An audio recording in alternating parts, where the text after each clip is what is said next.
मोहनचंद रोज सुबह की तरह इस सुबह भी लगभग 4 साढ़े 4 बजे के अराउंड डंडे की तरफ जा रहा था फ्रेश होने।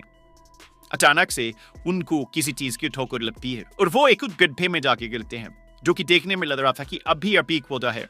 जैसे तैसे वो खुद को बड़ी मुश्किल से इस गड्ढे से निकालते हैं। अचानक से गड्ढे से बाहर निकलते इनको लगता है कि इनके सामने कोई इंसान बैठा हुआ है। जस्ट टू बी श्योर ये अपने जेब से एक माचिस निकालते हैं और माचिस की तीली जलाने के बाद जो वो देखते हैं वो देख के उनके होश उड़ जाते हैं। वो चीखना चाहते हैं लेकिन उनके मुंह से आवाज ही नहीं निकलती। असल में उनके सामने एक 22 साल की लड़की की डेड बॉडी पड़ी हुई थी, जो कि बिल्कुल न्यूड थी और उसका मुंह उसी के दुपट्टे से बंद किया हुआ था।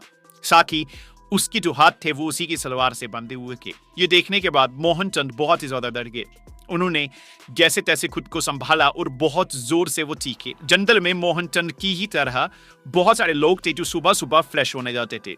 जैसे ही इन्होंने मोहनचंद की चीख सुनी, ये मोहनचंद की तरफ भागे। मोहनचंद के पास पहुंचते ही इन्होंने रोशनी की और रोशनी करने के बाद जो इन्होंने वहां पे मंजर देखा उसने इनके भी होश उड़ा के रख दिए। इससे पहले जी इस चीज पे कोई रिएक्ट करे या फिर कुछ बोले, उनको झाड़ियों की आवाज सुनाई दी, जैसे कोई वहां से भागने की कोशिश कर रहा है।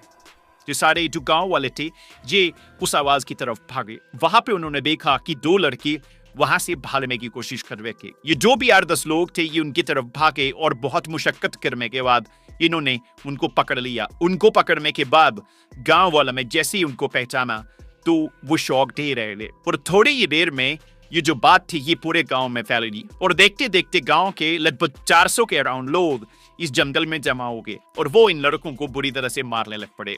कोई इन लड़कों को यहाँ खींच रहा था तो कोई वहां खींच रहा था और बहुत ही बुरे हाल से इनकी पिटाई हो रही थी। लेकिन उसके बाद गांव वालों को जब असलियत का पता चला तो ये असलियत इतनी ज्यादा भयानक थी कि उनका ह्यूमैनिटी के ऊपर से विश्वास ही उठ। ये रियल इंसिडेंट हुआ था यूपी मुजफ्फरपुर के नूनाखेड़ा गांव में और इस गांव के पास जो पुलिस स्टेशन लगता है उसका नाम है टिटावी। तो इसके बाद जब गांव वालों ने उन दोनों लड़कों की मार मार के हालत खराब कर दी थी तो इसी भीड़ में से एक इंसान निकलता है और वो वापस गांव की तरफ भागता है। गांव में वो सीधा एक बूढ़े इंसान के पास जाता है। इस बूढ़े इंसान का नाम था मोहर सिंह। मोहर सिंह गांव के इज्जतदार लोगों में से थे। मोहर सिंह की गांव में जमीन भी काफी थी और ये इंसान मोहर सिंह के घर जाके उनको बोलता है कि बाबा जल्दी चलिए, नहीं तो गांव वाले हमारे बच्चों को मार डालेंगे। ये सुनते ही मोहर सिंह जंगल में उसी तरफ भागते हैं जहां पे ये इंसिडेंट हुआ था। वहां पे पहुंचते ही वो देखते हैं कि गांव के लगभग 400-450 लोग मिलके इन 2 लड़कों को मार रहे थे और इन दोनों लड़कों की हालत सच में बहुत ही खराब थी। मोहर सिंह ने बहुत कोशिश की इनको छुड़ाने की, लेकिन मोहर सिंह जल्दी ही समझ गए कि वो चाह के भी इन लड़कों को नहीं छुड़ा पाएंगे। अब इसके बाद उनको कोई ऑप्शन नहीं दिखाई दे रहा था। वो वहां से भाग के सीधा टिटावी पुलिस स्टेशन पहुंचे। वहां पे पहुंचते ही उन्होंने चीखना शुरू कर दिया कि साहब जल्दी चलिए, नहीं तो गांव वाले हमारे बच्चों को मार डालेंगे। अब जैसे ही पुलिस थाने की एसएचओ ने ये बात सुनी तो वो कुछ पुलिस वाले साथ मिले की और साथ ही मोहर सिंह को अपनी गाड़ी में बैठा के इसी जंगल की तरफ आए जहां पे ये सारा इंसिडेंट हो रहा था। अब समय लगभग सुबह के 5:30 हो चुका था और इस इंसिडेंट को हुए लगभग 1-1.5 घंटा हो गया था। तब से ये गांव वाले इन 2 लड़कों को मारे जा रहे थे। अब पुलिस ने बहुत मुश्किल से गांव वालों को साइड किया और इन दोनों लड़कों को उठाया, लेकिन एट द मोमेंट इन दोनों लड़कों को देखने से लग रहा था कि दोनों की जान जा चुकी है। मतलब शायद इन दोनों का बच पाना अब लगभग नामुमकिन है। अब पुलिस वाले एकदम से उनको टिटावी के पीएचसी लेके गए ताकि वहां पे उनका इलाज हो सके। लेकिन पीएचसी में जैसे उनको डॉक्टर्स ने देखा तो उनको देखते उन्होंने बता दिया कि इनका बच पाना बहुत ही ज्यादा मुश्किल है। बेहतर यही होगा कि आप इनको हायर मेडिकल सेंटर में करवाएं। पुलिस वालों ने पीएचसी से उन दोनों को उठाया और वो उन दोनों को हायर मेडिकल सेंटर ले गए, जहां पे उनका इसके बाद इलाज होने लग पड़ा। लेकिन जैसे ही नूनाखेड़ा के लोगों को ये पता चला कि पुलिस वाले उनका इलाज करवा रहे हैं तो वो पुलिस पे ही भड़क गए। वो पुलिस को हेयर मैप शनाप बोलने लग पड़े और वो ये चाहते थे कि उन दोनों का इलाज ना किया जाए बल्कि उन दोनों को मरने के लिए छोड़ दिया जाए। पुलिस वालों ने जैसे तैसे उनको समझाया और वो वापस चले गए। लेकिन इसके बाद जो ये गांव वाले थे ये हायर मेडिकल सेंटर चले गए और इस बात पर ये गांव वाले बहुत ही ज्यादा गुस्से में थे। पुलिस वालों ने फिर से उनको जैसे तैसे समझाया और वहां से वापस भेज दिया। खैर, अब जैसे तैसे 3 दिन के बाद इन दोनों लड़कों को होश आई। ये जो दोनों लड़के थे इनके नाम थे पंकज और बिट्टू। पंकज असल में जो मोहर सिंह थे उनका पोता था। पुलिस ने पहले पंकज सिंह से ही इन्वेस्टिगेट करना शुरू किया। वो उससे पूछने लग पड़े, लेकिन पंकज पहले बातों को बहुत घुमा रहा था। पुलिस वालों ने जब पंकज को बहुत ज्यादा डराया, तो पंकज ने अपना मुंह खोला, और उसके बाद जो पंकज ने बताया पुलिस वालों की, वो सुन के हालत ही खराब होगी। पुलिस वाले बहुत शॉक्ड थे कि ऐसे भी सिनेरियोज हो सकते हैं, ऐसे भी केसेस हो सकते हैं। पंकज ने बताया कि जब वो सिर्फ 12 साल का था, तो उसकी जो मॉम थी वो गांव के ही किसी लड़के के साथ भाग गई थी। उसके बाद उनके घर में सिर्फ 3 मर्द ही रह रहे थे, पंकज सिंह, उसके डैड सुरेंद्र सिंह और उसके दादाजी मोहर सिंह। काफी साल से घर पे ये सिर्फ 3 ही मर्द थे, लेकिन पंकज को कभी भी उसके डैड या फिर उसके दादा ने कोई भी प्रॉब्लम नहीं आने दी थी। कभी घर पे खाना सुरेंद्र सिंह बना देते थे, तो कभी मोहर सिंह। और वैसे भी फैमिली की जमीन जायदाद बहुत ज्यादा थी, तो पंकज सिंह को ना कभी फाइनेंशियली कोई प्रॉब्लम आई और ना ही कभी खाने पीने की कोई प्रॉब्लम घर वालों ने होने दी। लाइफ सॉर्टेड दी। और जो सुरेंद्र सिंह थे, उन्होंने भी इसी को जिंदगी का सच मान लिया था। उन्होंने ये सब एक्सेप्ट कर लिया था जो उनके साथ हुआ था, और वो ऐसे ही खुश थे। लेकिन मोहर सिंह ने उनसे बहुत ही ज्यादा जिद करना शुरू कर दिया कि उसको फिर से शादी कर लेनी चाहिए। कब तक वो अपने हाथ से ही बना के खाना खाते रहेंगे, और कब तक वो बिना किसी लड़की के घर पे रहेंगे। शुरू में तो सुरेंद्र सिंह ने काफी मना किया, लेकिन जब मोहर सिंह ने बहुत फोर्स किया, तो सुरेंद्र सिंह को आखिरकार मानना ही पड़ा। अब सुरेंद्र सिंह की फाइनली शादी हो गई। लेकिन यहां पे एक बात बहुत इंटरेस्टिंग थी। सुरेंद्र सिंह की जो शादी हुई थी, वो सिर्फ एक 22 साल की लड़की से हुई थी, जिसका नाम था पुष्पा। और पुष्पा की सिर्फ उम्र ही छोटी नहीं थी, बल्कि पुष्पा देखने में भी इतनी ज्यादा सुंदर थी कि सारे के सारे गांव में सिर्फ उसी के नाम की चर्चा थी। कितनी सुंदर औरत आखिरकार सुरेंद्र को मिल कैसे गई। ये जो शादी थी, ये बहुत धूमधाम से हुई थी, क्योंकि इसमें लड़की वाले लड़के वाले दोनों की तरफ से रजामंदी थी। काफी रिलेटिव्स भी इस शादी में गए थे, और बहुत धूमधाम से ये शादी हुई। लेकिन इसके बाद की लाइफ पुष्पा के लिए बिल्कुल भी आसान नहीं होने वाली थी, क्योंकि पुष्पा, जिसकी उम्र सिर्फ 22 साल थी, वो अपने बेटे से, जो कि अभी उसका बेटा था, जिसका नाम पंकज था, उससे सिर्फ 3 साल बड़ी थी। पंकज की उम्र इस शादी के समय 19 साल की थी। अब सबसे ज्यादा प्रॉब्लम वाली बात यह थी कि जो पंकज था, वो अपनी इस माँ को माँ कह के नहीं बुलाता था, बल्कि वो इसको पुष्पा कह के ही बुलाता था। कभी पुष्पा खाना दे दो ऐसे, तो कभी पुष्पा पानी पिला दो। ये बात उसके डैड सुरेंद्र सिंह को बहुत अजीब लगती थी। उन्होंने उसको काफी डांटा। इनफैक्ट इसके बाद मोहर सिंह ने भी उसको प्यार से समझाया कि चाहे पुष्पा तेरे से 3 ही साल बड़ी है, लेकिन फिर भी ये तेरी माँ है।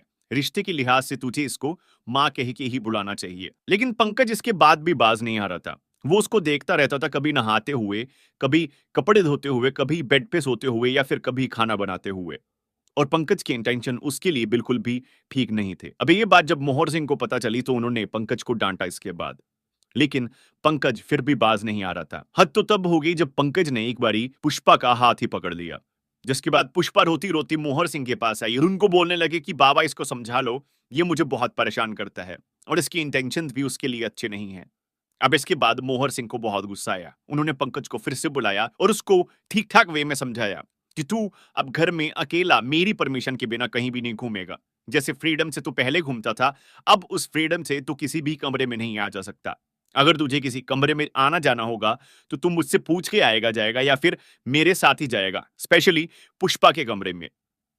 पंकज वहां से तो चुपचाप चला गया, लेकिन अभी भी पंकज के दिल में चोर था। पंकज चाहता था पुष्पा के साथ कुछ बहुत बुरा करना, लेकिन यहां पे तारीफ पुष्पा की होनी चाहिए, जिसने अपने रिश्ते की मर्यादा को बनाए रखा। मतलब वो जानती थी कि वो सिर्फ 3 साल बड़ी है पंकज से, और जवानी में अक्सर इंसान का माइंडसेट थोड़ा उस तरह का हो जाता है। लेकिन पुष्पा जानती थी कि वो किस रिश्ते से यहाँ पे आई है, और वो पंकज के लिए सिर्फ माँ थी, और उसने इस रिश्ते को बनाए रखा। लेकिन पंकज शायद कहीं और ही जा रहा था।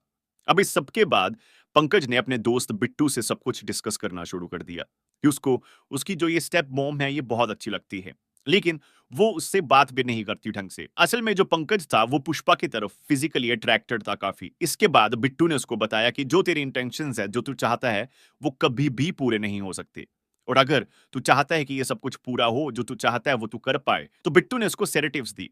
सेडेटिव्स यानी कि नींद की गोलियां या फिर नशे की गोलियां। और उसने कहा कि जब भी तेरे डैड घर पे ना हो, या फिर तेरे दादाजी भी घर पे ना हो, तो ये अपनी स्टेप मोम को किसी तरह से खिला देना, उसकी किसी खाने में मिला देना, या फिर उसकी किसी पीने वाली चीज में मिला देना, और उसके बाद वो कुछ घंटे सोई रहेगी। तब तेरा जो मन करे तो उसके साथ कर सकता है। अब पंकज ये सेडेटिव्स अपने साथ ही ले गया। इसके बाद कुछ दिन बीते। पंकज को वेट था उस मोमेंट का, उस टाइम का जब उसके घर पे उसके डैड ना हो। और आखिरकार वो टाइम आया। उसके जो डैड थे वो शहर जाते रहते थे या फिर वो फसल के काम के लिए बाहर जाते रहते थे। इसी सिलसिले में वो एक रात बाहर थे घर से और वो इस रात वापस नहीं लौटने वाले थे।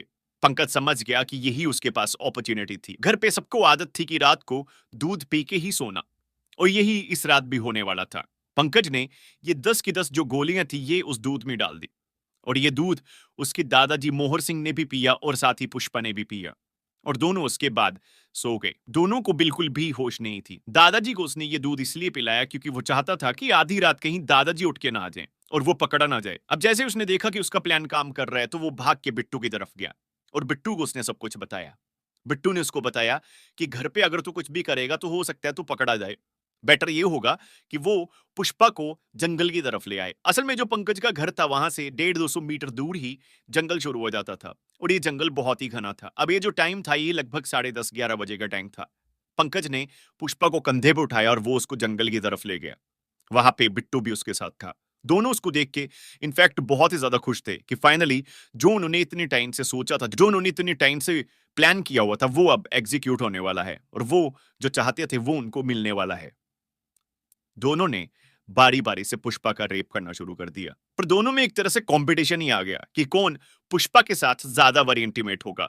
दोनों ने हैवानियत की सारी हदें पार कर दी थी, लेकिन बीच में अचानक से पुष्पा को होश आई तो उन्होंने पुष्पा का जो दुपट्टा था वही उसके मुंह में दे दिया, उसका मुंह बंद करने के लिए। पर साथ ही जो उसके हाथ थे वो उन्होंने उसी की सलवार से बांध दिए, जिसके बाद पुष्पा कुछ भी नहीं कर पा रही थी। अब इसके बाद अचानक से एकदम से बिट्टू को लगा कि पुष्पा सांस नहीं ले रही है। उसने पंकज को भी यही बताया। दोनों ने जब चेक किया तो पुष्पा की जान जा चुकी थी। दोनों पुष्पा के साथ इतना ब्रूटल हो गए थे कि पुष्पा ने अपनी जान ही गंवा दी थी। इसके बाद उनको पता चला कि उन्होंने कितना बड़ा, कितना गलत काम कर दिया है। दोनों के पास कोई ऑप्शन नहीं था।